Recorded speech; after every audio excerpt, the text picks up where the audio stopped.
Hey, YouTube family, and welcome to another show of the Kevin Strong Show video. So, this is a little bit different. The title of this is going to be my last YouTube video. I'm going to talk about some things that led to this decision and leave on some personal notes. So, I want to start off by thanking everyone who has supported this channel. I started this channel almost 2 years, about 22 months ago. And just some things I did like about the channel. There's a lot of things it just didn't progress the way I thought it would.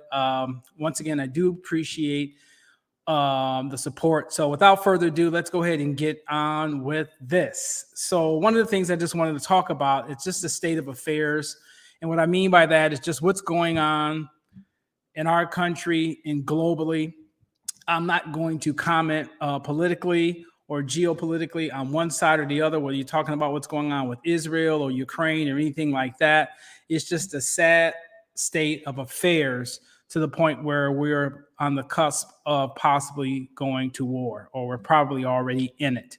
So, like I said, I'm not going to talk about that too much. Everyone's got their own views about that, and they're very passionate about it. So I'll let you do you on that topic. On a side note, I'm going to talk a little bit about debt. And some of you who have been following me for a while know back as long as maybe 2019, 2020, I've been talking about take care of your debt before your debt take cares of you. And my tagline on this show has been keep your credit score up and your debt down.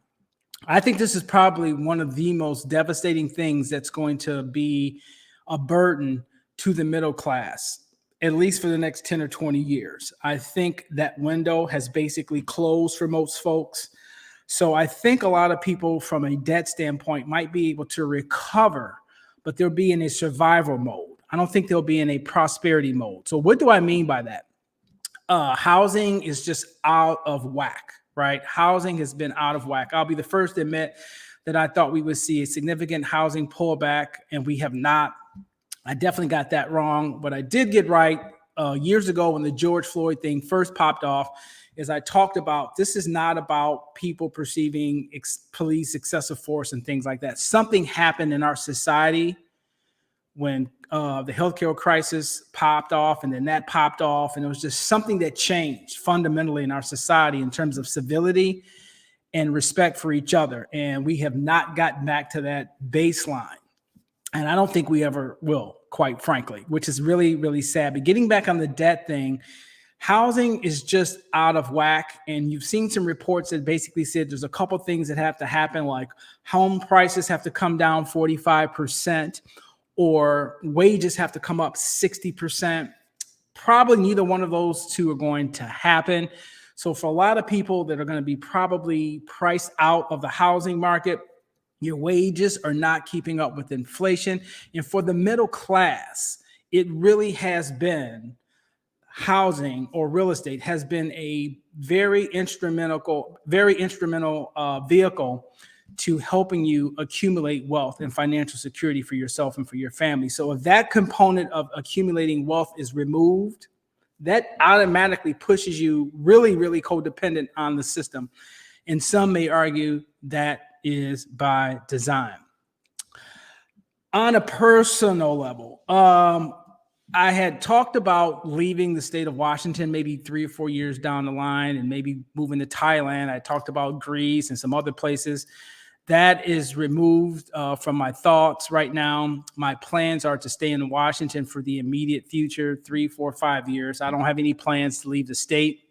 I'm in a good place here for a lot of reasons. I'll just put it that way. Really, really good setup. Feel real blessed of what I have and the way things are shaping out.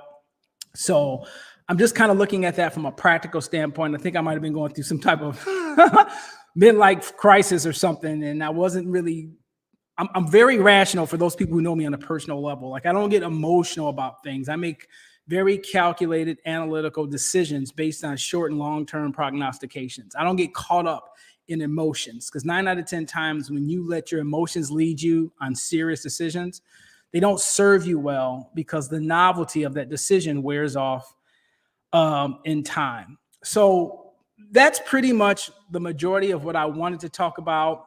I also want to finally just say that, in these troubled times, take care of each other. I think for me, on a real personal note, probably one of the things that I struggle with or think about as an adult is not really experiencing, and I'm not talking about your kids or anything like that, but not really experiencing, um, how should I put this?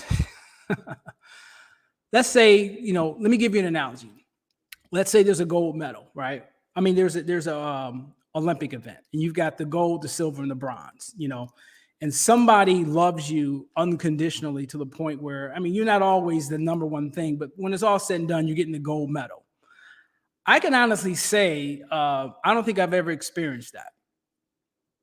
I don't think I've ever experienced that. I've experienced it for a time, but to say that I've experienced it consistently, I don't think I have. And for me, that's very troubling. It's very sad at times.